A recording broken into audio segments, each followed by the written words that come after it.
quiero compartir, hermano, un tema que, bueno, Juan lo mencionó, principios de la visión. Voy a Habacuc capítulo, voy a Josué capítulo 2, versículo 10.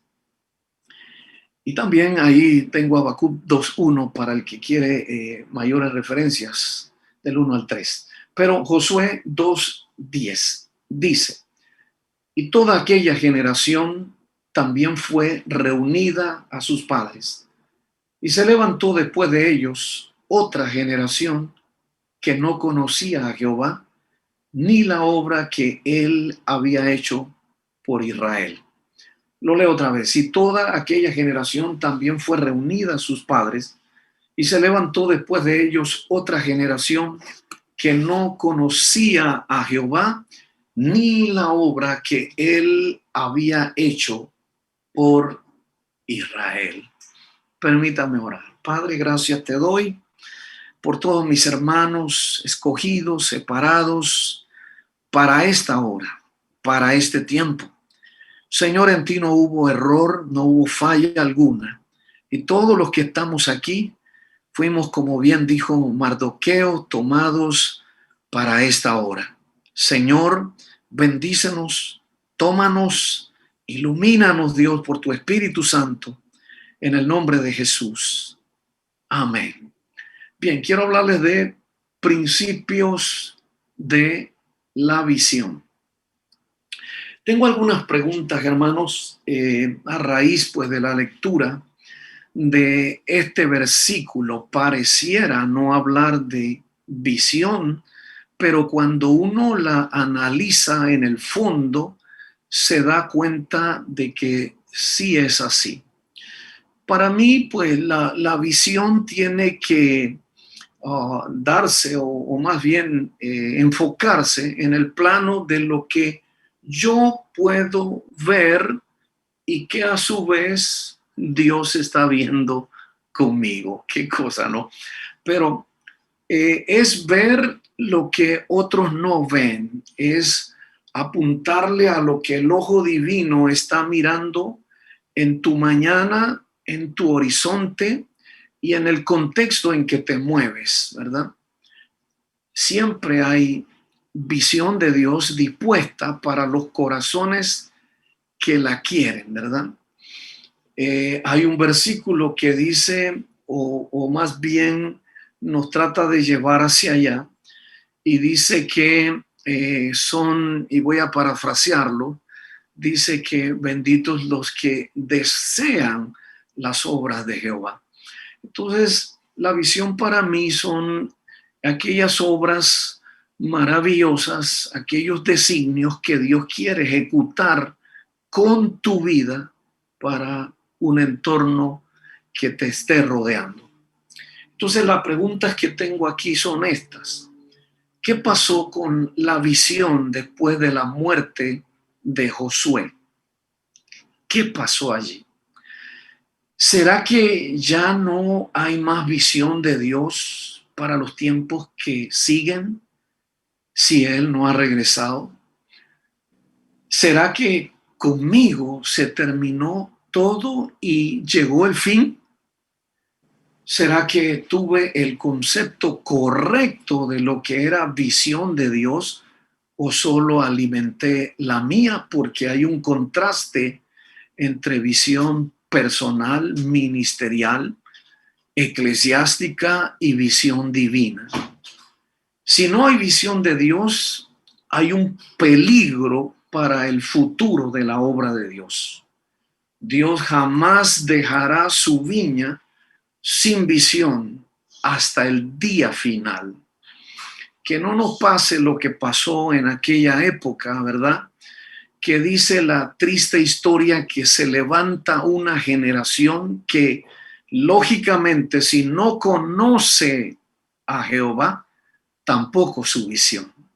De manera que se perdió el enfoque total de lo que se había traído con Moisés y con Josué.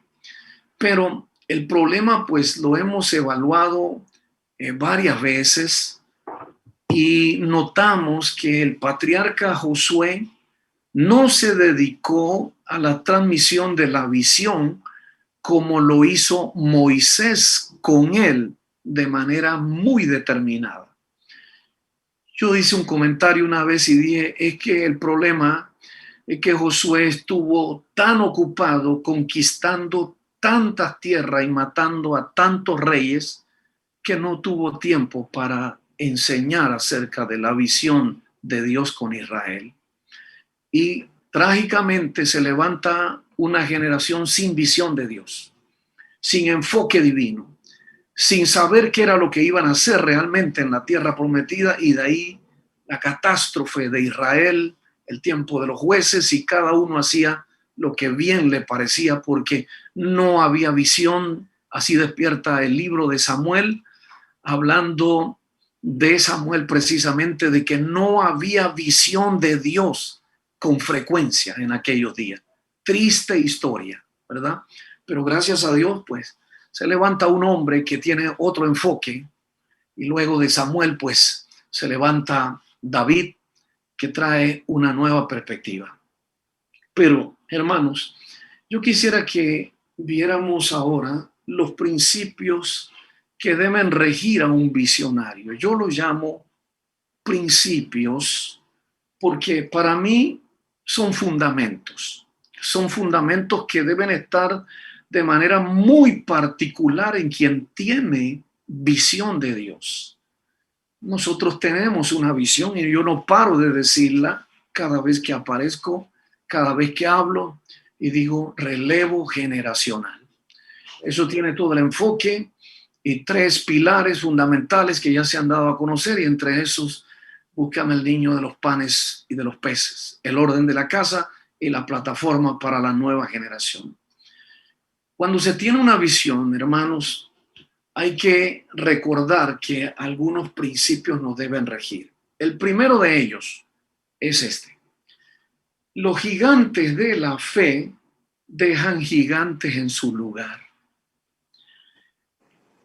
Puedo ser un gigante en la fe, formado por otros, pero que no dejo a nadie formado en mi lugar. Es triste esa historia, hermano, y es el cuadro que tiene Josué. La Biblia dice en muchas referencias que Josué, empezando, dijo, Josué era parte de los jóvenes de Moisés. Se esclarece, ¿verdad? Bien, de manera que Moisés pues estaba enfocado con un grupo y una juventud a la que había que formar. Luego, si usted se percata, se da cuenta que Moisés, como un gigante de la fe, no está pensando en él, sino que toda su cercanía a Dios, él la transmite también al mismo Josué, porque se dice dos citas: una, que no se apartaba del tabernáculo; dos, que no se apartaba del monte. Cada vez que Moisés estaba allí con Dios, ahí estaba el pequeño Josué aprendiendo del gigante Moisés. Cuando se envían los espías, note que todo el proceso, hermano, este hombre lo llevó a cabo. Entonces, este gigante de la fe, cuando envía espías a la tierra prometida para ser certero con la visión que Dios le había dado, envía entre ellos a Josué. Cuando él ya está, hermano, más avanzado en edad, Jehová le vuelve a hablar y le dice: tú estás ya viejo y hace falta mucha tierra por poseer. Dice también, hay otra referencia en Josué, dice que avanzado ya Moisés en edad, Jehová le dijo: tú estás ya viejo.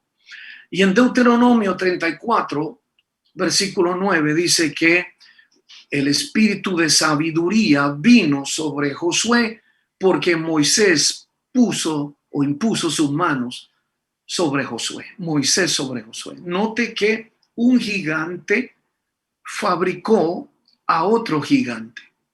Es triste la historia, hermano, de tener un reconocimiento.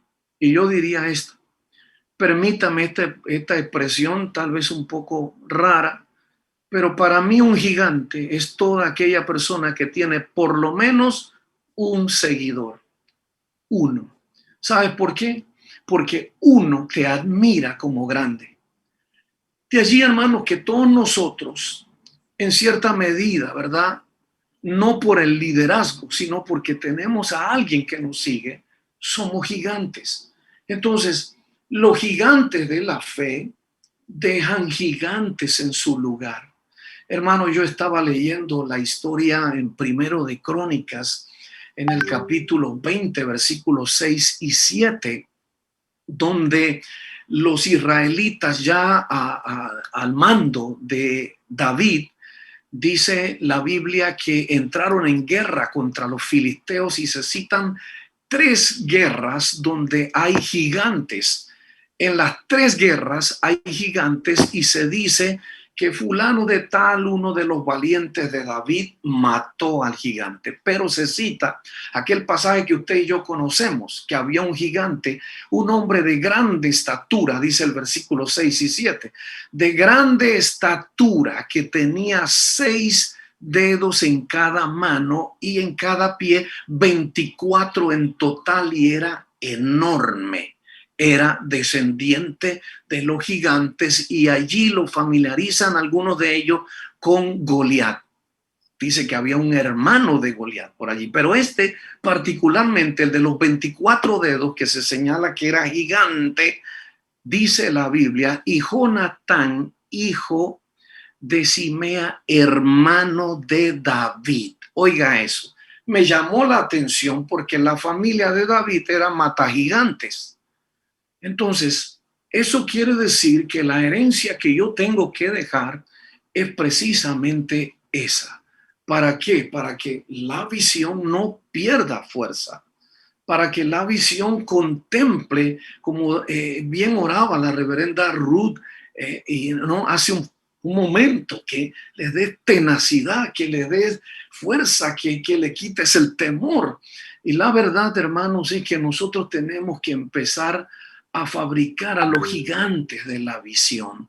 No podemos dejar esa tarea a que ellos mismos se entrenen, porque no va a funcionar y a la final sucederá que se levanta otra generación que no sabe lo que es visión de Jehová. Bien, lo segundo, hermanos, y que otro principio que manejan los hombres y las mujeres visionarias, es que saben que el relevo es el plan perfecto de Dios. Es el plan perfecto. Algunos debaten mucho esto, otros se quejan, otros, bueno, de todo un poquito, todos nos quejamos a veces, ¿verdad? La primera generación se queja de la segunda y la segunda de la tercera de la primera de la segunda, y así estamos en un vaivén tirándonos a veces, más que ayudándonos y concentrándonos o tal vez armonizándonos, quedamos atacándonos, ¿verdad? Es triste, pero el plan de Dios está precisamente en el relevo. De lo contrario, la obra se paraliza. Por eso mi pregunta: ¿será, hermano, que ya no hay más visión de Dios para los tiempos que siguen? ¿Será que la visión se acabó conmigo, que hasta ahí llegó? Por eso yo debo creer en el entrenamiento del relevo, en el relevo generacional. Esto es lo que hace marchar la obra de Dios a través de los tiempos. Sabe que en estos días conversaba con el reverendo David Godwin y, por cierto, pues varios me han estado preguntando al respecto, y nosotros recibimos noticias de que había salido del hospital, estaba mejor, ya pasando pues y saliendo, dijo él, de la cueva. Pero hermanos, una de las cosas que me llamó la atención es que él me dijo: hermano Johnny, he estado observándole, siguiéndole, he estado mirándolo, porque me dio a entender, es que es que usted es como un nieto, ¿no? Entonces yo dije, bueno, sí, no es que como, es que soy, ¿verdad? Porque precisamente soy el resultado de su trabajo. Si no, yo no sé dónde estuviera. Y doy gracias por lo que usted entrenó, porque ellos me tocaron a mí. Entonces aquí estamos. Y por eso le estoy llamando para saber cómo está el abuelo, le dije.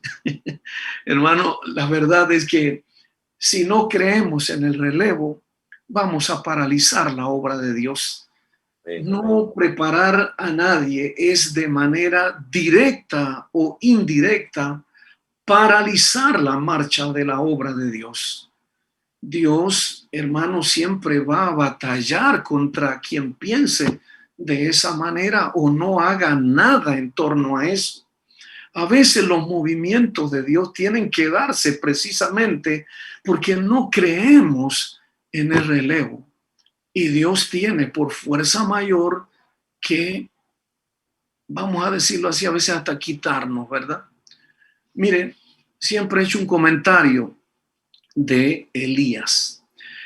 El Señor le dice a Elías, ve, unge a Hazael por rey de Siria, a Jehú por rey de Israel, y a Eliseo de Abel Mehola como profeta en lugar tuyo. Él va y ve a Eliseo que está arando y delante de él 12 yuntas de bueyes y se quita el manto y se lo tira. De allí en adelante dicen algunos que pudo haber trabajado con este hombre, quién sabe, unos 10 años, un tiempo largo de entrenamiento. Él sabe que él tiene el manto, pero simbólicamente le dijo a Eliseo, aquí está, te toca a ti después, tú eres el relevo. Bien, cuando Elías es arrebatado en el torbellino, ¿verdad? Entonces, ¿qué dice la escritura? Dice, y Eliseo recogió el manto que se le había caído a Elías. Note que Elías quiso irse para el cielo con el manto. Trágica cosa. Dios, a mi juicio, le dijo a Elías, ve acá que tú vas a hacer ¿qué vienes a hacer para acá arriba con el manto? Si el manto no es para el cielo, el manto es para la tierra. Ya yo te dije que es Eliseo. Así que llegó Dios y se lo tiró a Eliseo que estaba allá abajo. Y Eliseo lo agarró y con ese manto hizo las mismas obras que había hecho Elías. Dividió el Jordán, ya usted lo sabe. Entonces, nosotros tenemos que creer en el relevo. La norma bíblica dice, lo que has oído de mí, dice, lo que has oído de mí. Esto encarga a hombres fieles que sean idóneos y dice, mire, para enseñar también a otros. Esto es el relevo, relevo y relevo hasta el día que el rey vuelva. Bien, lo tercero, hermano, es que estos hombres y mujeres tienen un plan de sucesión definido, definido. No me refiero a escrito, a pensado, a meditado, no. Un plan definido en ejecución. Tiene uno que tener un plan en marcha que contemple algunas cosas. La formación, la educación, ¿verdad? Nada se logra si no se educa a la gente, pero el entrenamiento también, porque es una parte que amerita la práctica, el mentoreo, que es una vigilancia, es una orientación, es una guía, ¿verdad? Es un consejero, la creación de espacios, porque yo tengo que irle dando lugar a gente y creando esos espacios que luego lo van a llevar al lugar donde tal vez me encuentro yo mismo y ya yo no voy a estar. Entonces, tiene que haber también el traspaso del manto. Tiene que haber, antes de eso, tiene que haber o tenemos que tener por lo menos una lista de relevos. Voy a decirles algo aquí.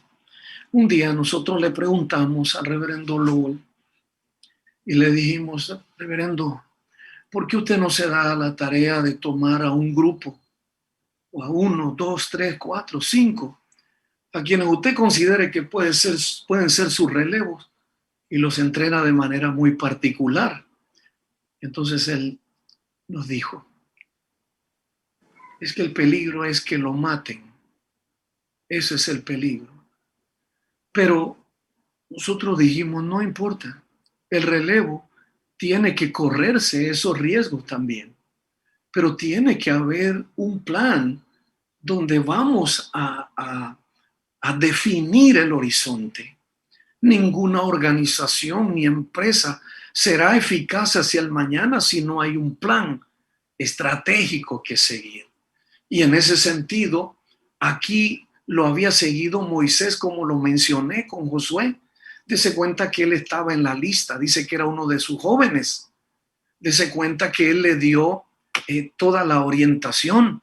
Un día Josué se desafinó y dijo, ¿cómo es posible que tú llamaste a 70 para que vinieran al tabernáculo y recibieran del Espíritu que está en ti? Pero 2 se quedaron allá y ellos empezaron a profetizar, mándalos a callar.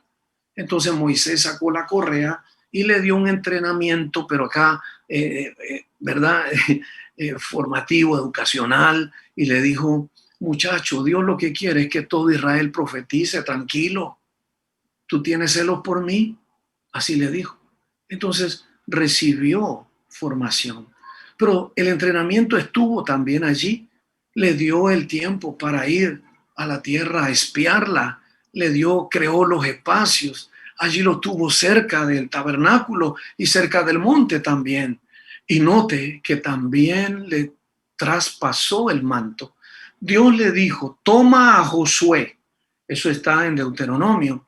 Toma a Josué, le dijo, y delante de la congregación le vas a entregar el cargo. Haz una transición. No te vayas. No dejes las cosas así. Sencillamente tienes que traspasar el manto.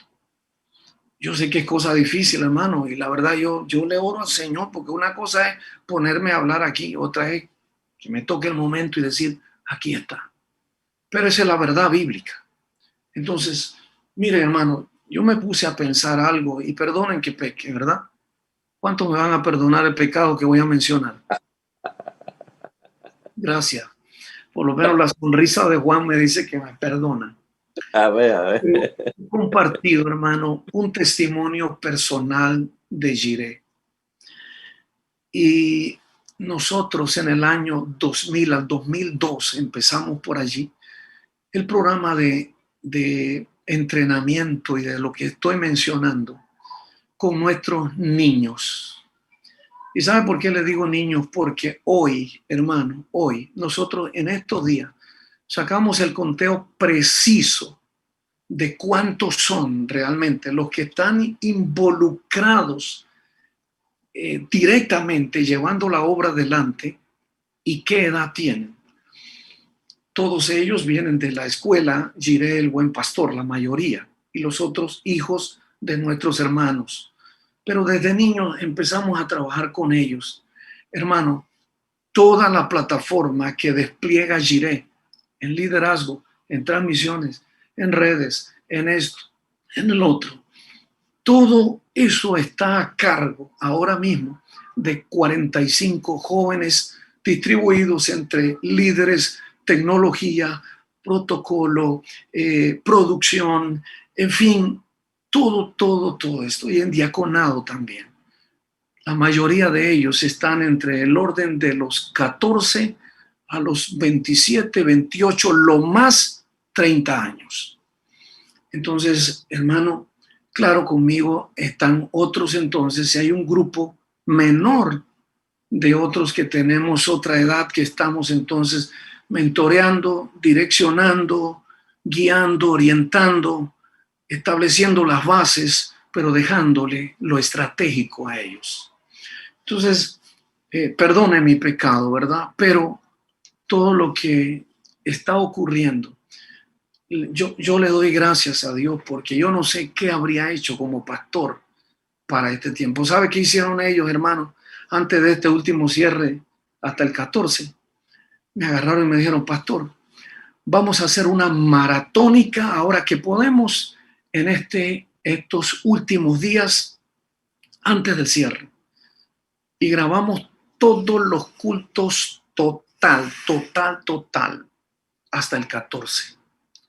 Todos. Entonces, para no estar desde un Zoom transmitiendo, dijeron, pastor, vamos a hacerlo desde la iglesia. Entonces, hicimos eso, hermano, fue maratónico. El vice me decía, pastor, no lo encontramos, dicen que está en Hollywood, detrás de las cámaras, porque era lo que los jóvenes nos apuntaban. Pero, ¿a qué me refiero, hermano? Tienen que haber planes de sucesión definidos. Entonces, esto hay que hacerlo y hay una cantidad de referencias que ahí el vocal le va a compartir el bosquejo. Lo cuarto, hermano, es que la visión siempre trabaja con el mañana. Ninguna visión es hoy solamente. Toda visión o el visionario no puede estar sentado en el hoy. El visionario tiene que estar 2, 3, 4 pasos en el futuro. Yo siempre digo que el líder debe estar precisamente 3, 4 pasos más allá que todo mundo, precisamente porque él tiene visión de Dios. Él camina donde los otros no pueden caminar todavía, porque si es una visión para este equipo, entonces Dios se la dio y Él está partiéndole a eso si camina en conexión con quien le dio la visión. Eso es importante, porque no tener visión, hermano, y vivir una vida actual nada más, eso es una vida cotidiana, no es visión. La visión es meter mis pasos, mis pies, mis manos, mi fe en el mañana, es la avanzada, es vivir allá apuntándole a lo que va a ocurrir en un año, 2, 3, 5, 10, hacia allá, hacia donde Dios habló al corazón. Pero un visionario no anda por ahí hablando, hermano, perdóneme, promoviéndose a sí mismo y dando a conocer que tiene visión de Dios. Eso no, eso se deja para el día de Dios mientras hay un código de silencio en el alma, porque todo lo demás puede calificarse o puede ser orgullo personal, pretencioso, no puede ser. Guardamos un código de silencio, de sencillez, de humildad delante de Dios, en espera del día de Dios. Aunque la visión tardare, dice Habacuc, espéralo, porque sin duda vendrá y no tardará. Pero si retrocedieres, dice, no agradarás a mi alma. Entonces, los visionarios viven en el mañana, viven pensando más allá, viven enfocados con el largavista de Dios, ven más allá que el águila, vamos a decirlo así, porque ven con el ojo de Dios. A veces comparamos la visión con el ojo del águila, pero Dios nos está mandando a comparar la visión con su ojo, hermano. Es el ojo divino. El ojo de Dios siempre anuncia lo futuro. Le dijo a Elías, ve y di a Acab que por tu palabra no va a llover. Y después le dijo, ve y dile que va a llover. Siempre anuncia lo futuro, siempre el horizonte. A Moisés se le dijo que la tierra prometida se le iba a dar. Vivió con ese enfoque, cometió algunos errores, cierto. No vio la tierra, pero caminó hacia allá. Se le permitió verla y Josué la hizo heredar porque se le transmitió la visión. El que tiene visión tiene motivación para avanzar, vive entusiasmado, a él no lo frena nada, no importa qué temperamento tiene, él es imparable. Yo vi una película de Denzel Washington que se llama Imparable y me llamó la atención porque así es un visionario. Usted y yo tenemos que ser imparables. Y esto es lo que tenía que decirles, hermano, acerca de lo que para mí son principios muy personales que deben regir la visión de un líder. Repito, los gigantes de la fe dejan gigantes en su lugar. Esas personas visionarias saben que el relevo es el plan perfecto de Dios. Ellos tienen un plan de sucesión definido, ejecutándolo. Y ellos saben que la visión siempre trabaja con el mañana.